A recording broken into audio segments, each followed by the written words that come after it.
Hello Wargamers, it's me Callum from TableTopBanter, and today we have another video for you. So as you can tell by the title above, I am doing another series. So today I'm going to be talking about a couple of the rank and file fantasy games that are out there that are free to access and are the alternative to Warhammer Fantasy 8th edition essentially. Now, as by the title you can tell, I'm looking at Kings of War and Fantasy Battles 9th Age. So what I'm going to do is first of all ask you a question. People who are familiar with either system, or both preferably, if you could leave in the comments below a little bit of your insider knowledge, a little bit of that sort of, if you play both, which do you prefer? And if you only play one, why did you choose that one over the other, or did you not know about it, etc, etc. It'd be great to hear your comments. So please put some stuff down below, because that will really help me in what I really want to pursue in the future. Now, I can tell you that I've read about 75% of each rulebook.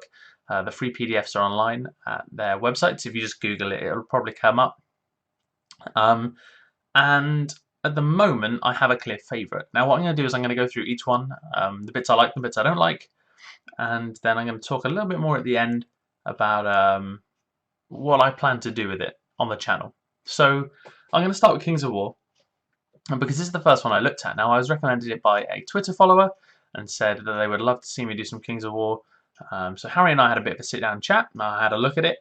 And the rules at first glance were alright, but when I started reading them a bit more, I wasn't a huge fan. I just think they lack that kind of interesting punch. Now, I can say I've never played a game of Warhammer Fantasy 8th edition. Now, whether that skews my views on either Kings of War or 9th Age, I don't know. I think, actually, if anything, it kind of makes it slightly more clear because I'm not coming into the thing expecting 8th edition fantasy. I'm coming in looking at two separate games. What I can say is that I have watched a lot of 8th edition battle reports, and from those I'm kind of getting a feel for 9th Age a bit more than I am Kings of War. So when I was reading through it, I didn't like it. Just didn't seem expansive enough.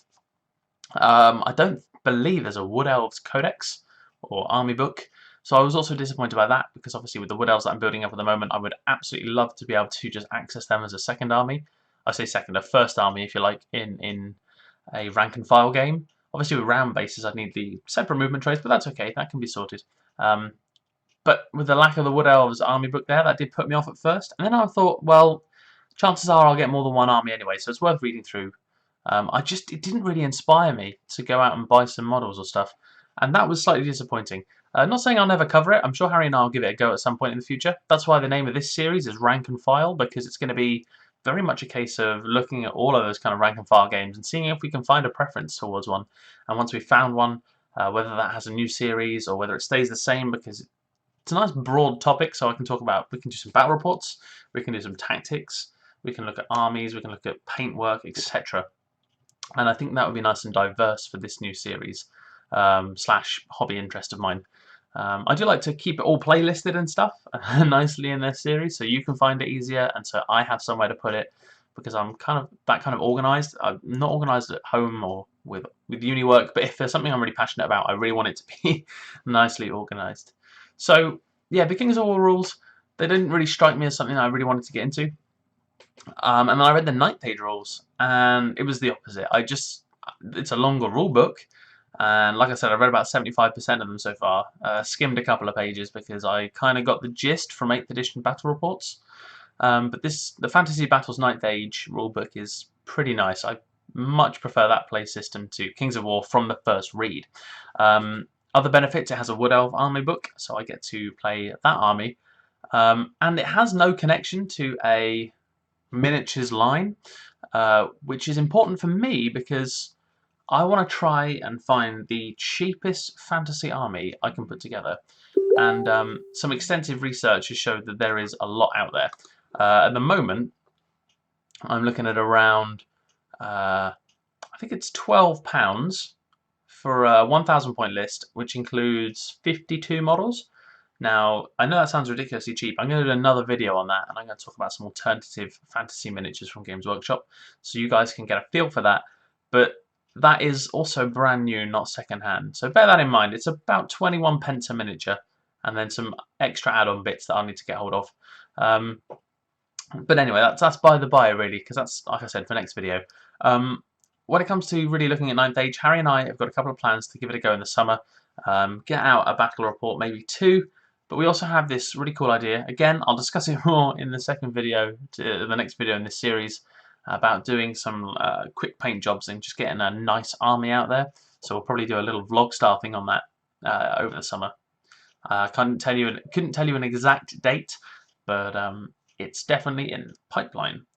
So that's pretty much it for this video. I really wanted to ask a question of you guys and just put my little opinion out there, you know, just give my 2 cents worth. So if you are familiar with the systems, please leave a comment in the description below. Let me know your preferences, what you like and dislike about each one if you're familiar with them.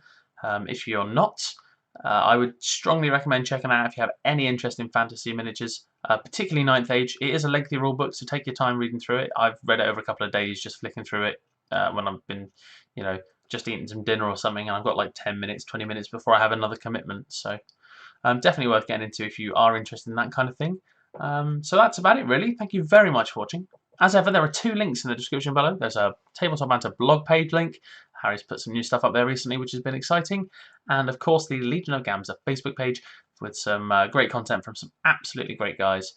Really cannot say enough how much you know, how good these people are. You know, how nice they are and how supportive they are of me in particular, and also the rest of the community. So thank you very much for watching. It's been me, Callum from Tabletop Banter. Don't forget, have fun.